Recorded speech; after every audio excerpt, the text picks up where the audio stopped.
Hello बच्चों, क्या हाल चाल? बढ़िया, एकदम मस्त। उम्मीद करता हूँ सब लोग बढ़िया होंगे, मस्त होंगे और सब लोग बढ़िया से पढ़ रहे होंगे। और आपका स्वागत है हमारे इस चैनल पर, ट्राई स्टार क्लासेस। ये हमारा और आपका खूबसूरत सा चैनल है। तो मैं हूँ आयुष दीक्षित, आपकी बायोलॉजी फैकल्टी, और मैं पढ़ाता हूँ नीट और इंटरनेशनल बायोलॉजी ओलंपियाड के लिए।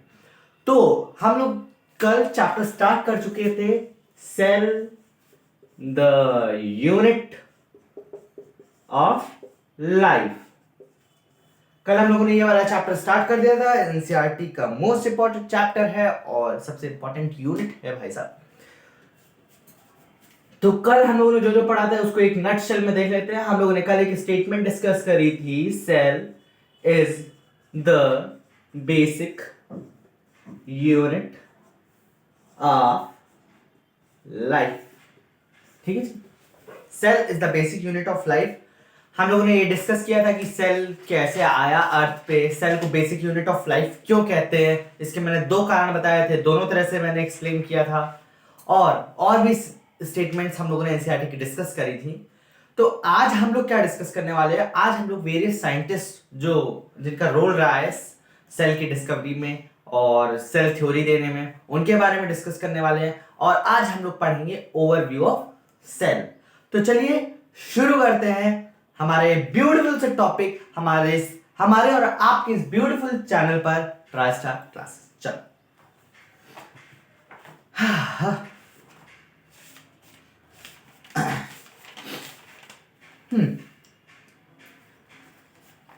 तो कल तक हम लोगों ने क्या क्या देख लिया था कि सेल हमारा स्ट्रक्चरल और फंक्शनल यूनिट होता है, स्मॉलेस्ट यूनिट होता है। यूकैरियोटिक सेल हम लोगों ने बस इंट्रोडक्शन दिया था, यूकैरियोटिक सेल क्या होता है, प्रोकैरियोटिक सेल क्या होता है।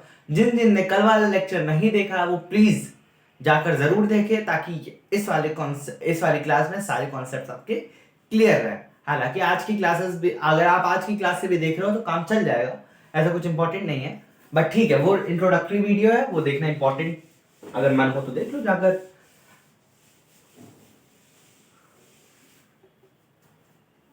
ठीक है, तो सेल देखो, सेल को पढ़ने से मतलब सेल को पढ़ने की प्रक्रिया को क्या कहते हैं? क्या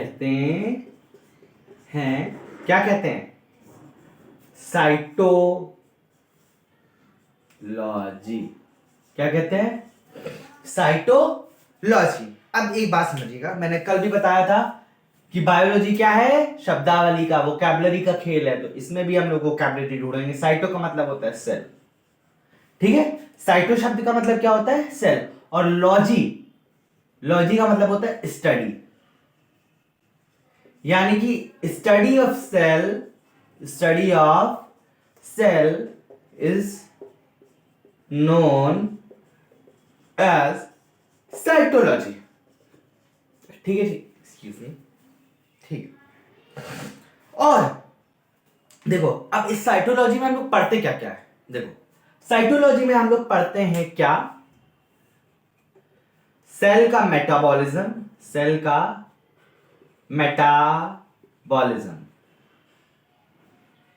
यानी कि सेल के अंदर कौन कौन सी प्रक्रिया हो रही है। अच्छा, मेटाबॉलिज्म क्या होता है वो हम लोग अभी बताते हैं। एक छोटा सा शब्द, बहुत इंपॉर्टेंट सा शब्द है मेटाबॉलिज्म।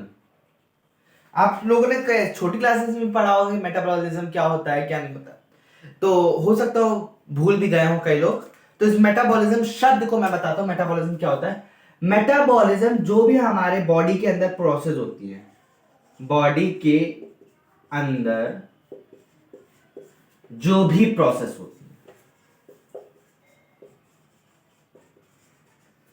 होती हैं, उन्हें बच्चा क्या कहते हैं हम लोग? मेटाबॉलिज्म। ठीक है, क्या कहते हैं? मेटाबॉलिज्म। अच्छा, मेटाबॉलिज्म के फर्दर दो पार्ट्स होते हैं। कौन कौन से? मेटाबॉलिज्म के कौन कौन से दो पार्ट्स होते हैं? एक होता है एनाबॉलिज्म, एक होता है कैटाबॉलिज्म। ठीक है जी। एनाबॉलिज्म का मतलब जब दो मॉलिक्यूल्स, ये मॉलिक्यूल ए है हमारा मान लो, और ये मॉलिक्यूल बी है, जब ये दो मॉलिक्यूल्स मिलके एक मॉलिक्यूल बना है, ये मॉलिक्यूल सी है, ठीक है। जब दो चीजें जुड़कर आपस में कोई एक चीज का फॉर्मेशन करे उसको क्या बोलते हैं, एनाबॉलिज्म, ठीक है। और जब एक कोई चीज टूटकर, ये मान लो हमारा कुछ है, दूसरा कलर ले लेता हूं मार्कर का, ये मान लो ये हमारा कोई भी पार्टिकल है, मान लो P है, ये जब टूटता है तो किसमें किसमें, Q में और R में। जब दो चीजें मिलकर एक चीज का फॉर्मेशन करें, यानी कि जब जुड़ते हैं मॉलिक्यूल्स आपस में, जब जिनका एडिशन होता है, देखो ए से एडिशन की स्पेलिंग क्या होती है, ADDITION, ए से एडिशन, ए से एनाबॉलिज्म, याद रखना, कंफ्यूजन मत करना कि एनाबॉलिज्म क्या होता है, ए से एडिशन होता है, ए से एनाबॉलिज्म, ठीक है जी, ठीक है। कैटाबॉलिज्म क्या होता है, जब एक पार्टिकल दो या दो से अधिक चीजों में टूट जाए उसको बोलते हैं क्या, कैटाबॉलिज्म। जब पार्टिकल का ब्रेकडाउन हो तब कैटाबॉलिज्म, जब पार्टिकल का एडिशन हो तो एनाबॉलिज्म। मेटाबॉलिज्म क्या होता है, देखो अब जैसे है, एक एग्जांपल देता हूं इसका, भैया देखो हम लोग जो भी पढ़ रहे हैं उस शब्द का मतलब तो पता होना चाहिए, है या ना, कि हम लोग क्या पढ़ रहे हैं। अब हमने बता दिया सेल मेटाबॉलिज्म, हम लोग साइटोलॉजी में क्या पढ़ते हैं, सेल मेटाबॉलिज्म पढ़ते हैं और सेल के वेरियस ऑर्गेनेल्स के बारे में पढ़ते हैं, पर सेल मेटाबॉलिज्म होता क्या है ये भी तो पता होना चाहिए। तो सेल मेटा, देखो अब हम तुम्हें एक एग्जांपल देते हैं, क्या, जैसे CO2 plus H2O in presence of sunlight, sunlight का सिंबल ये होता है Hmu, गिव्स C6H12O6, यानी कि carbon plus hydrogen, carbon dioxide plus water gives glucose, क्या, carbon dioxide plus water gives glucose, ठीक है। चलो ये क्या है, ये हमारा एनाबॉलिज्म है, क्या है, एनाबॉलिज्म। क्यों, देखो एक ये पार्टिकल है, एक ये पार्टिकल है, मिलकर एक पार्टिकल बन रहा है कि नहीं, हाँ या ना, हाँ या ना, हाँ या ना, वेरी गुड। अब जब इस ग्लूकोज का ब्रेकडाउन होता है कहां पे, माइटोकॉन्ड्रिया में, कहां पे, माइटोकॉन्ड्रिया में, यानी C6H12O6 will break down into CO2 plus H2O plus ATP, ठीक है। अभी देखो ये ए ग्लूकोज मॉलिक्यूल्स किसमें टूट रहा है, CO2 में, H2O में और एनर्जी यूनिट यानी ATP में, ATP यानी कि एडेनोसिन ट्राइफॉस्फेट, ठीक है, याद रखना है इसे। आगे बायोमोलिक्यूल्स में हम लोग इस पर विस्तार पे डिस्कशन करेंगे इस एक शब्द पे, ठीक है जी, समझना। तो ये किसका एग्जांपल है, ये है कैटाबॉलिज्म, किसका, कैटाबॉलिज्म का एग्जांपल है। समझ में आ रही है बात, पक्की बात है। मतलब मैं ये चाहता हूं कि आपको जो भी मैं शब्द बोलूं उस एक शब्द का मतलब जरूर पता हो। मेटाबॉलिज्म हम लोगों ने क्या पढ़ा, बॉडी के अंदर जो भी प्रोसेस हो रही है, बॉडी के अंदर हमारे कुछ केमिकल्स टूटते हैं, कुछ केमिकल्स बनते हैं, कुछ केमिकल्स फिर टूटते हैं, कुछ केमिकल फिर बनते हैं। जो केमिकल का टूटना है उसको क्या बोलते हैं, कैटाबॉलिज्म, और जो केमिकल का जुड़ना है आपस में और उसको एक नए केमिकल का फॉर्मेशन होना है उसको क्या बोलते हैं, एनाबॉलिज्म। बात समझ में आई, ठीक है, ठीक है। चलो अब हम ये क्या कह रहे हैं, साइटोलॉजी में हम लोग सबसे पहले क्या देखते हैं, एक है सेल मेटाबॉलिज्म और दूसरा हम लोग क्या समझते हैं, सेल के अंदर होने वाले स्ट्रक्चर्स, सॉरी साइटोलॉजी की बात कर रहा हूं मैं, अभी बताऊंगा। और दूसरा हम लोग क्या समझते हैं, सेल्यूलर स्ट्रक्चर्स, यानी कि सेल के अंदर कौन कौन से स्ट्रक्चर्स प्रेजेंट हैं। जैसे हमारे सेल के अंदर क्या क्या होता है, न्यूक्लियस होता है उसकी स्टडी करते हैं, माइटोकॉन्ड्रिया होता है उसकी स्टडी करते हैं, क्लोरोप्लास्ट होता है उसकी स्टडी करते हैं, वेसाइकल्स होते हैं उसकी स्टडी करते हैं, गोल्गी अपैरेटस होता है उसकी स्टडी करते हैं, एंडोप्लाज्मिक रेटिकुलम होता है उसकी स्टडी करते हैं। तो जो सेलुलर ऑर्गन्स के हम लोग स्टडी कर रहे हैं उसको बोलते हैं क्या, cellular organ plus cellular metabolism की जब हम लोग स्टडी करते हैं उसको बोलते हैं क्या, साइटोलॉजी, ठीक है। तो साइटोलॉजी में अगर कोई आपसे पूछे कि साइटोलॉजी और सेल बायोलॉजी में क्या डिफरेंस है, तो मैं आपको अभी एक सेकंड रुकिएगा, मैं बताता हूं। सेल बायोलॉजी थोड़ा सा अलग है, सेल बायोलॉजी थोड़ा सा अलग है, मैं बताता हूं क्या। देखो यहां पे ध्यान देना, ध्यान दो भाई, इधर इधर आ जाओ आ जाओ। Cell biology, cell biology, cell biology में बच्चा क्या क्या होता है? चलो रुको रुको रुको रुको। साइटोलॉजी, साइटोलॉजी, साइटोलॉजी में बच्चा क्या क्या होता है? हम लोग किसकी किसकी सेलुलर स्ट्रक्चर की स्टडी करते हैं, सेलुलर स्ट्रक्चर और सेलुलर मेटाबॉलिज्म, ठीक है। साइटोलॉजी में किसकी किसकी स्टडी करते हैं? Cellular structure, excuse me, cellular structure और सेलुलर मेटाबॉलिज्म। ये बात अग्री करते हो कि नहीं? चलो ठीक है। सेल बायोलॉजी में हम लोग किसकी स्टडी करते हैं? आई एम सॉरी, मारकर गिर गया नीचे, शगुन हो गया। चलो, सेल बायोलॉजी, सेल बायोलॉजी में हम लोग स्टडी करते हैं सेलुलर स्ट्रक्चर की भी स्टडी करते हैं, cellular structure plus cellular metabolism की भी स्टडी करते हैं, प्लस एक और चीज आ जाती है सेल बायोलॉजी में, वो आती है क्या? रिप्रोडक्शन। सेल बायोलॉजी में एक और चीज क्या आ जाती है? देखो, साइटोलॉजी में सेल ऑर्गेनेल की स्टडी करते हैं और मतलब वही सेलुलर स्ट्रक्चर और सेल मेटाबॉलिज्म की स्टडी करते हैं, और दूसरे पर सेल बायोलॉजी में क्या क्या आ जाता है? मेटाबॉलिज्म भी आता है, सेलुलर स्ट्रक्चर भी आता है और रिप्रोडक्शन भी आता है। बात समझ में आई? साइटोलॉजी और सेल बायोलॉजी के बीच का डिफरेंस पता चला? लोग बोल देते कि एक ही चीज है, ना भैया, बहुत माइन्यूट सा डिफरेंस है, पर एक चीज नहीं है, ठीक है। चलो, जिसको नोट करना हो नोट कर ले, और बाकी मैं अगली स्लाइड ले आता हूं।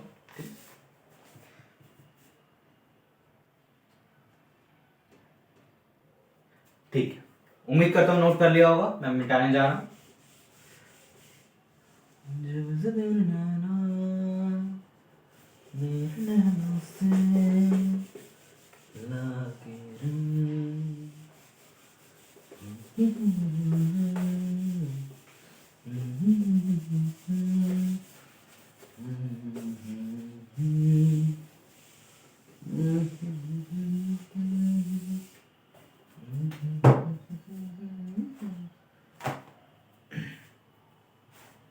ठीक है, चलो, तो हम लोगों ने देखा कि साइटोलॉजी क्या होता है, साइटोलॉजी क्या होता है हम लोगों ने देख लिया, ठीक है। दूसरा क्या है? Father of cytology, father of cytology, father of cytology यानी कि ये सबसे पहले शुरुआत किसने की थी, इसका जनक कौन है? फादर का मतलब क्या होता है हिंदी में? जनक या पिता, जिसने उसको जन्म दिया हो, है कि नहीं? तो फादर ऑफ साइटोलॉजी कौन है? Robert Hooke. Father of cytology किसको कहते हैं? इंपॉर्टेंट है, याद कर लेना। Father of cytology Robert Hooke. Robert Hooke को हम लोग फादर ऑफ साइटोलॉजी कहते हैं। अब रॉबर्ट हुक ने क्या किया था? देखो, रॉबर्ट हुक थोड़ा एक तरह से एक मतलब बढ़िया साइंटिस्ट थे या नहीं, ये तो मुझे नहीं पता, मैं आपको कल बता दूंगा साइंटिस्ट थे या नहीं रॉबर्ट हुक। बट उन्होंने क्या किया था ये सुनिएगा। रॉबर्ट हुक ने कॉर्क, किसने किसने टॉम एंड जेरी देखा है? किसने किसने एक कार्टून देखा है जिसका नाम है Tom and Jerry? Tom and Jerry में आप लोग देखिएगा कि दूध की बोतल के ऊपर एक ऐसा ढक्कन टाइप का लगा होता था, ऐसा लकड़ी का ढक्कन टाइप का लगा होता था, इस प्रकार का, ठीक है। उसको हम लोग क्या बोलते हैं? कॉर्क। क्या बोलते हैं? कॉर्क, ठीक है। तो रॉबर्ट हुक ने क्या किया? इस कॉर्क को लिया,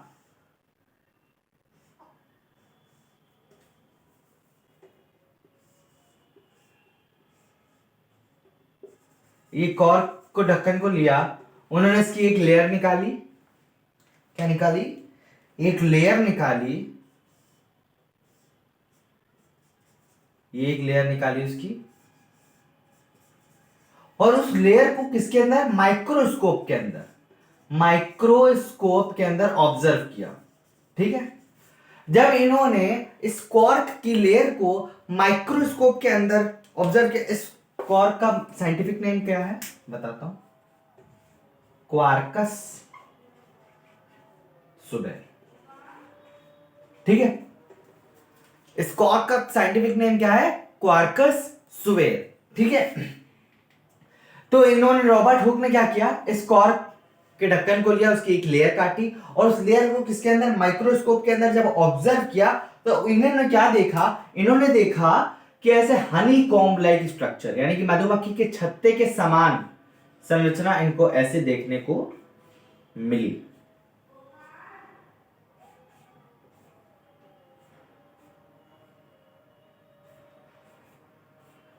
ऐसे मधुमक्खी के छत्ते के समान इनको संरचना देखने को मिली और उस संरचना को इन्होंने अपनी बुक, उस संरचना को इन्होंने अपनी बुक माइक्रोग्राफिया, इनकी बुक का क्या नाम था? माइक्रोग्राफिया। नोट कर लीजिएगा, इनकी बुक का क्या नाम था? माइक्रोग्राफिया। कब लिखी गई थी? 1665 में। ठीक है, इनकी बुक कब लिखी थी? 1665 में। और अपनी बुक माइक्रोग्राफिया के अंदर इन्होंने इस संरचना का नाम दिया सेला। क्या नाम दिया? सेला। सेल का मतलब होता है खाली जगह। अब देखो, जो इन्होंने ऑब्जर्व किया था, जो रॉबर्ट हुक ने ऑब्जर्व किया था कॉर्क को, कॉर्क की सेल्स क्या होती? डेड होती है। समझ में आई बात? तो इन्होंने डेड सेल को ऑब्जर्व किया था। अब डेड सेल के अंदर ना तो प्रोटोप्लाज्म होता है, ना न्यूक्लियस होता है, कुछ भी नहीं होता है। सिर्फ इन्होंने क्या ऑब्जर्व की थी? सेल वॉल, यानी कि सेल के सबसे बाहरी जो परत होती है, जिसको हम लोग बोलते हैं प्लांट सेल की में सेल वॉल पाई जाती है। प्लांट सेल की जो सबसे बाहरी परत होती है, जिसको बोलते हैं क्या? Cell wall. इन्होंने वो ऑब्जर्व की थी। अब वो तो देखो खाली है ना, अंदर का सारा मटेरियल तो खाली है ना, तो इसको इन्होंने क्या बोला था? सेला। सेला का मतलब होता है क्या? Empty space. क्या? Empty space. बात समझ में आई बच्चा? ठीक है, देखो, रॉबर्ट हुक ने अपनी बुक लिखी माइक्रोग्राफिया, जिसमें इन्होंने क्या बोला इस संरचना को? सेला। सेला का मतलब होता है एम्प्टी स्पेस। और ये किसकी तरह संरचना थी? हनी कॉम्ब लाइक, यानी कि मधुमक्खी के छत्ते के समान ये संरचना थी। बात समझ में आई? बात समझ में आई हाँ या ना? ये तो बहुत बेसिक है। रॉबर्ट हुक की बुक का नाम माइक्रोग्राफिया। फादर ऑफ साइटोलॉजी किसको कहते हैं? रॉबर्ट हुक को कहते हैं। इन्होंने जो हनी कॉम्ब लाइक स्ट्रक्चर था उसको क्या नाम दिया था? सेला नाम दिया था। सेला शब्द का मतलब क्या होता है? खाली जगह। बात समझ में आई? ठीक है, चलो अगले पॉइंट पे आते हैं। और हाँ, इन्होंने किसको ऑब्जर्व किया था? डेड सेल को। बहुत ही इंपॉर्टेंट है, इन्होंने किसको ऑब्जर्व किया था? डेड सेल को। इन्होंने लिविंग सेल को ऑब्जर्व नहीं किया था। बात समझ में? चलो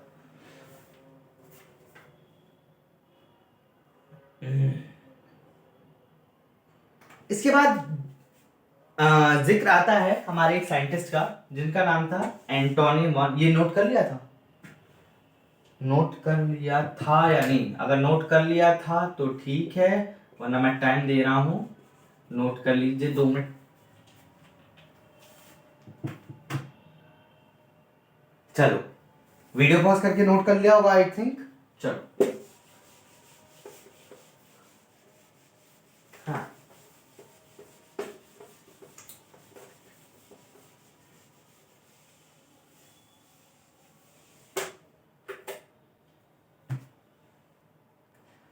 अब दूसरे साइंटिस्ट का जिक्र आता है, जिनका नाम है क्या? एंटोनी वान ल्यूवन हक। एवी ल्यूवन हक, ये हमारे दूसरे साइंटिस्ट हैं। इन्होंने स्टडी की थी किसकी? लिविंग सेल की। बात सुनने, इन्होंने स्टडी की थी लिविंग सेल्स की।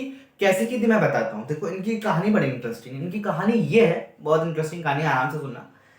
देखो, ये कोई साइंटिस्ट नहीं थे, ये कोई साइंटिस्ट नहीं थी, ये थे, एक परचून की दुकान थी इनकी। ठीक है, तो क्या हुआ, उस जमाने में माइक्रोस्कोप बनाने का बड़ा ट्रेंड था। ये भी बड़े, मतलब ये थोड़े खुरपेची टाइप के इंसान थे। इनको एक्सपेरिमेंट वगैरह करने का, नई नई चीजें ट्राई करने का बड़ा शौक था। तो क्या हुआ, ये अपनी शॉप पे बैठे थे, तो इनका एक फ्रेंड आया, तो उसने बोला, वो माइक्रोस्कोप बनाता था, तो इसने बोला कि देखो, अभी तो मैं बाहर जा रहा हूं कुछ दिनों के लिए, क्या तुम मेरे माइक्रोस्कोप के ग्लासेस का ध्यान रख सकते हो?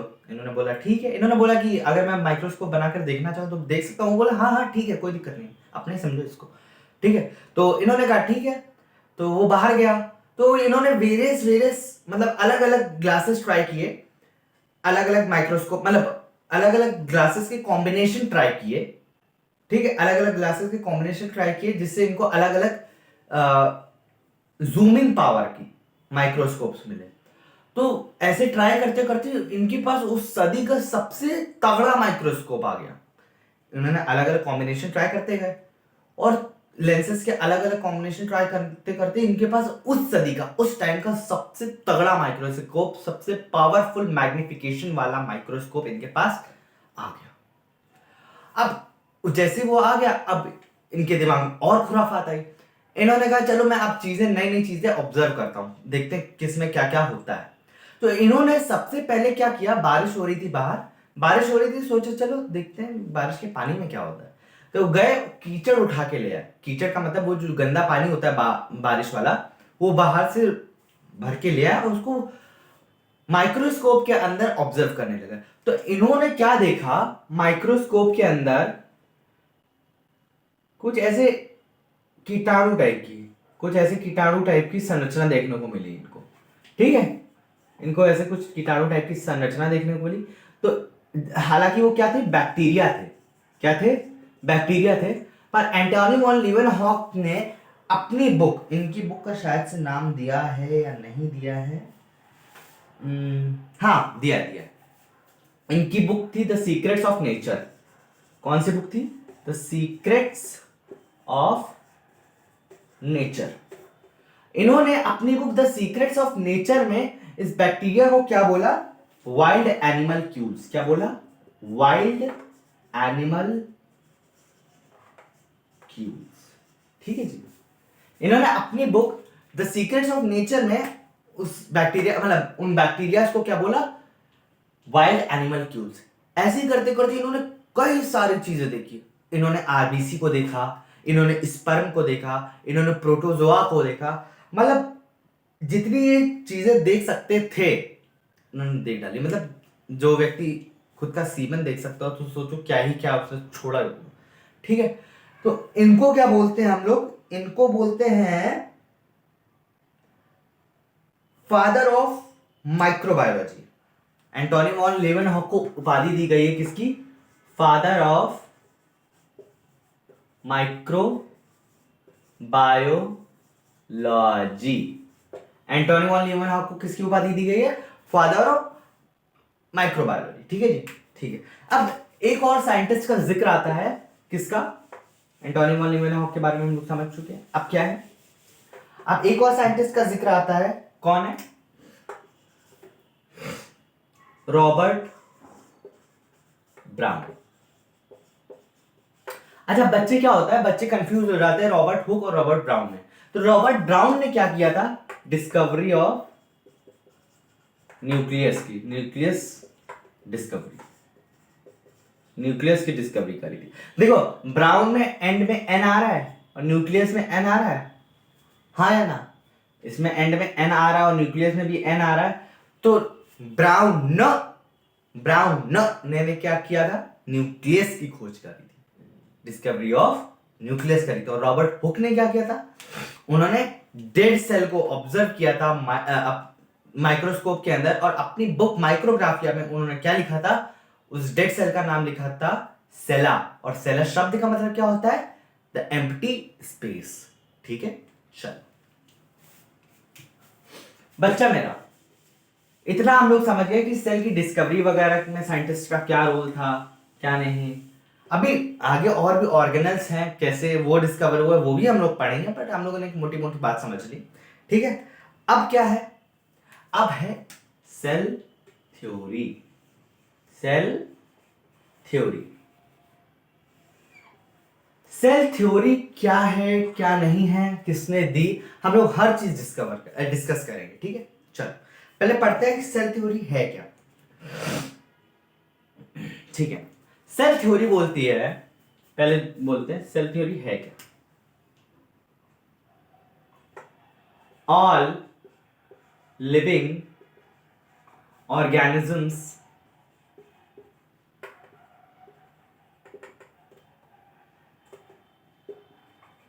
are composed of cell and their product.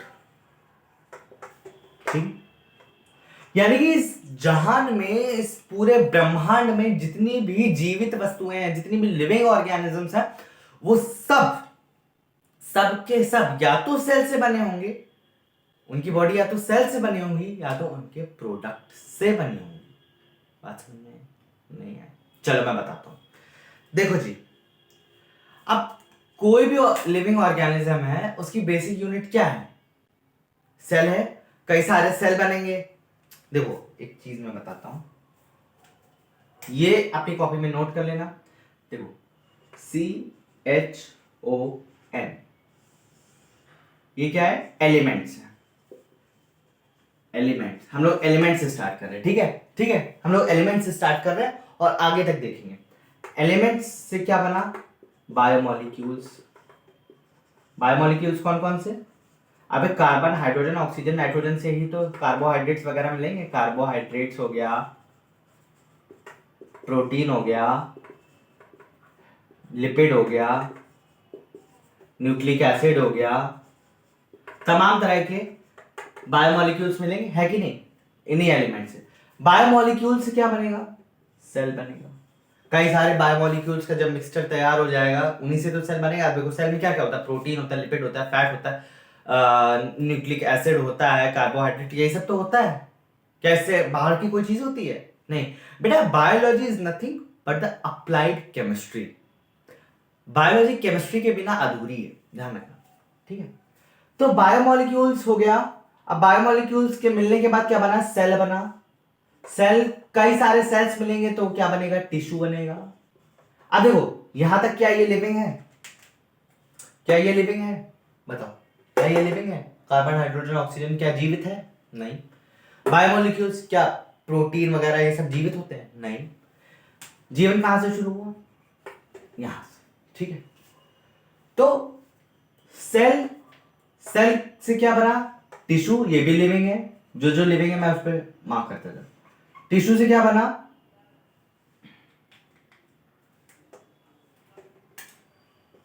Tissue से कई सारे टिश्यू मिलकर क्या बनाते हैं? ऑर्गन बनाते हैं।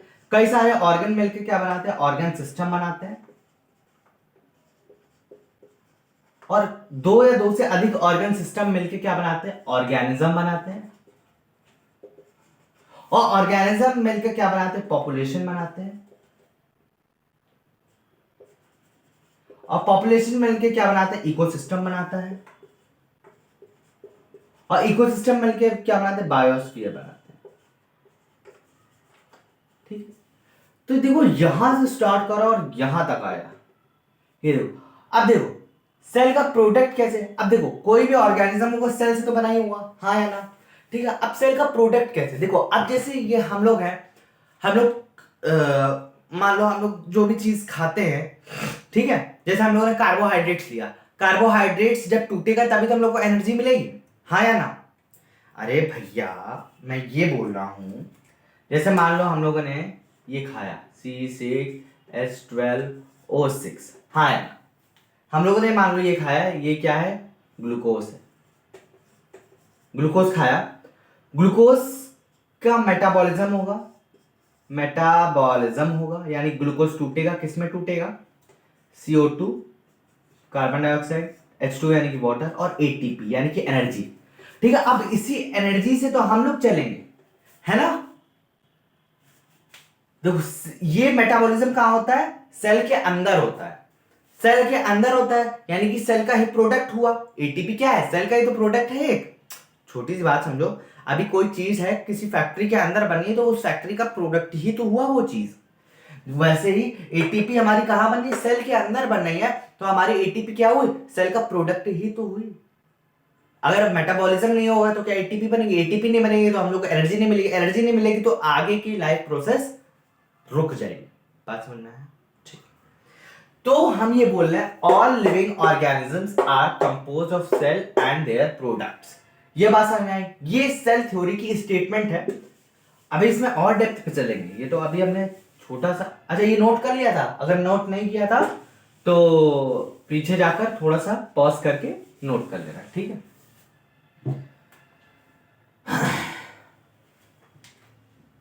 सेल थ्योरी दी किसने थी? सेल थ्योरी दी थी शील्डन, मैथियस शील्डन, थ्योडर स्वान ने दी थी। किसने दी? Matheus Schleiden and Theodore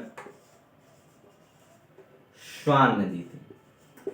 full form जरूर याद रखना है। एम शील्डन का मतलब होता है मैथियस शील्डन और टीएच स्वान का मतलब होता है थियोडर स्वान, ठीक है? ये जरूर याद रखना क्योंकि नीट में एक बार आ गया था। तो मैथियस शील्डन में उसमें मैथियस था, मैथ्यू था और दो तीन ऑप्शंस और थे, दो ऑप्शंस और थे, मैथियस, मैथ्यू और दो ऑप्शंस और थे। तो उसमें बच्चे कंफ्यूज हो गए थे कि क्या है यार ये, मतलब, ठीक है? तो ये जरूर याद रखना, मैथियस शील्डन और थियोडर श्वान, ठीक है? तो इन दो साइंटिस्ट ने दी थी। मैथियस शील्डन 1838, ईयर्स उतने इंपॉर्टेंट नहीं होते हैं बट कवर करने के लिए एक स्पेक्ट्रम हम ईयर लिख देते हैं। मैथियस शील्डन 1838 और थियोडर श्वान 1839। मैथियस शील्डन क्या थे? शील्डन थे जर्मन के बॉटनिस्ट, यानी कि जर्मनी के क्या थे? जर्मन बॉटनिस्ट थे। जर्मनी के क्या थे? वनस्पति विज्ञान के साइंटिस्ट थे, वैज्ञानिक थे, वनस्पति विज्ञान के वैज्ञानिक। और थियोडर श्वान क्या थे? British zoologist, British zoologist.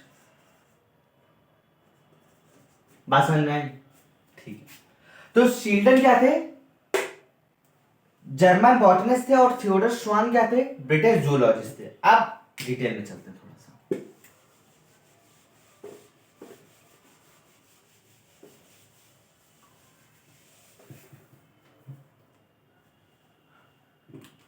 देखो,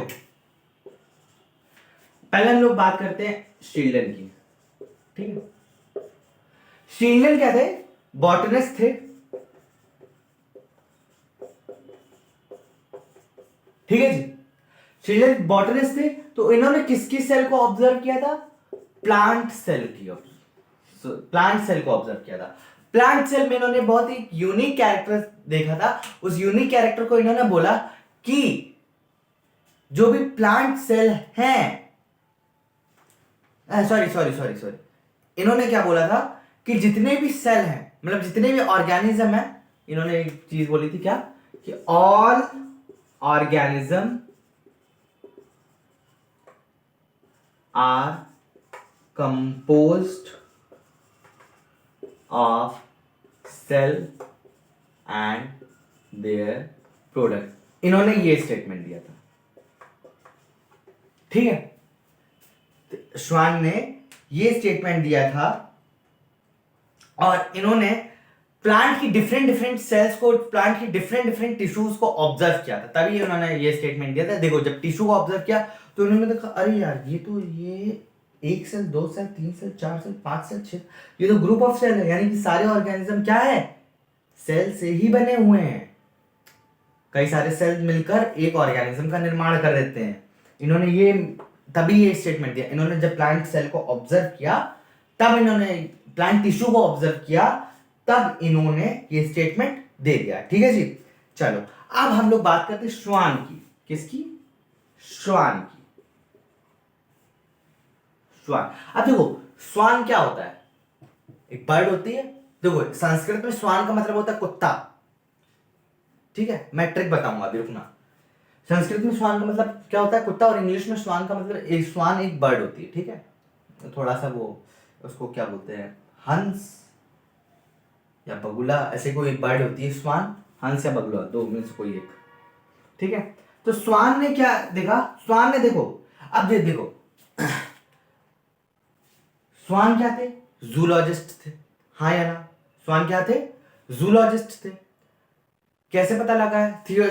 शील्डन और श्वान में कौन जूलॉजिस्ट था? जिसके नाम में ही कुछ जानवर जैसे लक्षण आ जाए, वो जूलॉजिस्ट। देखो, श्वान, ठीक है? श्वान क्या थे? जूलॉजिस्ट थे। और इन्होंने क्या बोला? इन्होंने क्या किया? इन्होंने एनिमल सेल को भी देखा और प्लांट सेल को भी देखा। जूलॉजिस्ट क्या होते हैं?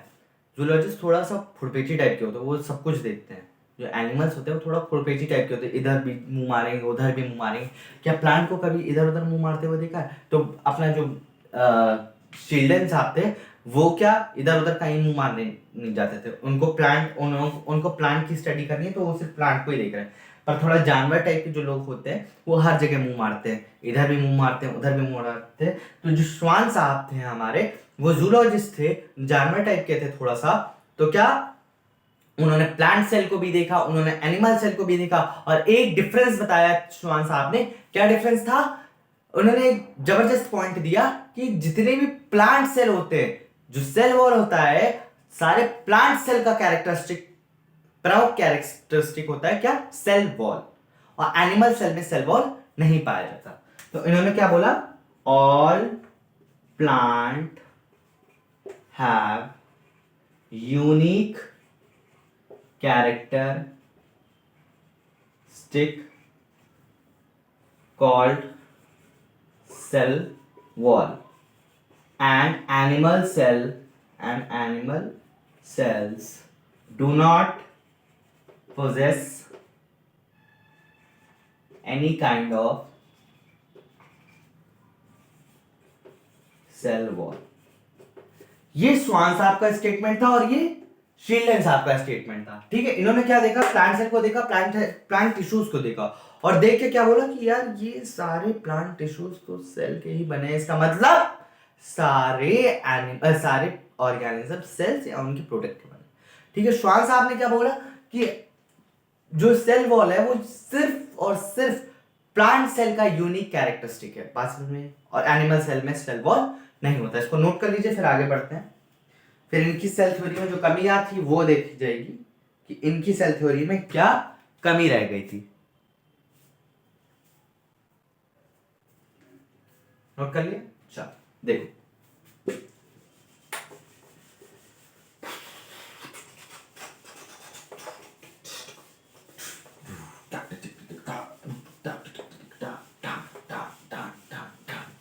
यार ये डस्टर बहुत गंदा हो गया मतलब। बस अब देखो भाई साहब, इन्होंने ये सेल थ्योरी तो दे दी कि सारे जो ऑर्गेनिज्म है वो सेल और उनके प्रोडक्ट से बने होते हैं। ये सेल थ्योरी तो दे दी उन्होंने। बट जब इनसे पूछा गया कि ये जो सेल होते हैं वो आते कहां से, तब इन लोग के भैया से टिप्पी गुल। अब क्या बोले? इनको तो पता ही नहीं, इस पे तो शोध किया ही नहीं, इस पे तो रिसर्च करी नहीं कि जो सेल्स होते हैं वो नए सेल्स आते कहां से। अब ये लोग सोच में पड़ गए। तब एक अंकल थे, मतलब एक साइंटिस्ट थे, रुडोल्फ विर्चॉ। क्या नाम था उनका? रुडोल्फ विर्चॉ। रुडोल्फ विर्चॉ सर आए और उन्होंने बोला, क्या बोला? ओमनी सेल्यूला ई सेल्यूला, यानी कि ऑल न्यू सेल्स, यानी कि सभी नई कोशिकाएं, सभी नए cells arise from pre existing living cells. यानी कि जितनी भी नई कोशिकाएं हैं कहां से बनती हैं? जो पुरानी कोशिकाएं हैं उन्हीं से बनती हैं। बात समझे? रुडोल्फ विर्चो अंकल ने बोला, क्या बोला? 1855 में ये स्टेटमेंट कर दी थी, 1855 में। ओमनी सेल्यूला ई सेल्यूला, जिसका मतलब होता है all new sales arises from pre existing living sales. ठीक है, अब देखो सेल थ्योरी का पहला पॉइंट क्या था कि ऑल द ऑर्गेनिज्म, देखो मेरे पास ये पॉइंट है, मैं पढ़ता हूं क्या? All living cells are composed of cell and product of cell, पहला पॉइंट है। दूसरा पॉइंट क्या था? All cells arise from pre existing living cell. अब हमारी ये सेल थ्योरी हो गई कंप्लीट। हमको ये भी पता चल गया कि सारे ऑर्गेनिजम्स किसके बने होते हैं? सेल और उनके प्रोडक्ट ही है। और ये जो सेल है वो कहां से आते हैं? प्री एग्जिस्टिंग लिविंग सेल से, यानी इनसे पहले जो सेल था उसी से निकल के नए वाले सेल्स आते हैं। तो रुडोल्फ विर्चो अंकल ने इनकी सेल थ्योरी कंप्लीट कर दी। तो जब ये दोनों पॉइंट हमको मिल गए, तो हम सेल थ्योरी को क्या बोलने लगे? Law of cell lineage. क्या बोलने लगे? Law of cell lineage. मैं बुक लेके इसलिए पढ़ाता हूं ताकि आप लोग के सामने एक एक पॉइंट रख सकूं, एक भी पॉइंट छूटे ना, इसलिए मैं बस एक बार रेफरेंस के लिए देखता हूं कि कोई पॉइंट छूटा तो नहीं। ठीक, और बाकी भी समझाता तो अपने मन से ही हुआ। तो देखो, जब दोनों पॉइंट्स आ गए, all cell arises from pre-existing living cell and all living beings are composed of cell and their product, तो उन इन दोनों पॉइंट्स को मिला के क्या बोला गया? Law of cell lineage. बात समझ में आई? चल, और सेल थ्योरी कब दी गई थी? 1839 में। और cell law of cell lineage कब बना? 1855 में, जब इनका ये वाला स्टेटमेंट उसमें मर्ज हो गया, उसमें मिल गया जाके। ठीक है, और सेल थ्योरी का एक एक्सेप्शन है, सेल थ्योरी का एक एक्सेप्शन है। कौन? वायरस। सेल थ्योरी का एक एक्सेप्शन वायरस इसलिए है क्योंकि ये तो ना तो लिविंग है ना तो नॉन लिविंग है, ये लिविंग और नॉन लिविंग के बीच का एक कनेक्टिंग लिंक है। वायरस क्या है? लिविंग और नॉन लिविंग के बीच का एक कनेक्टिंग लिंक है। इसी ना तो इसमें प्रोटोप्लाज्म होता है, ना ये लिविंग है ना नॉन लिविंग है, इसलिए वायरस क्या है? सेल थ्योरी का एक एक्सेप्शन है। ठीक है, चलो अब बाकी ओवरव्यू ऑफ सेल हम लोग कल शुरू करेंगे। तब तक के लिए जय हिंद, नमस्कार, आपका दिन शुभ हो, आपका दिन मंगलमय हो। चलो, और हाँ, कल जरूर रिवाइज जरूर से जरूर करके आना, और जो भी ना समझ में आए कमेंट बॉक्स में जाकर ड्रॉप योर कमेंट, मैं बता दूंगा। तब तक के लिए अलविदा, जय हिंद।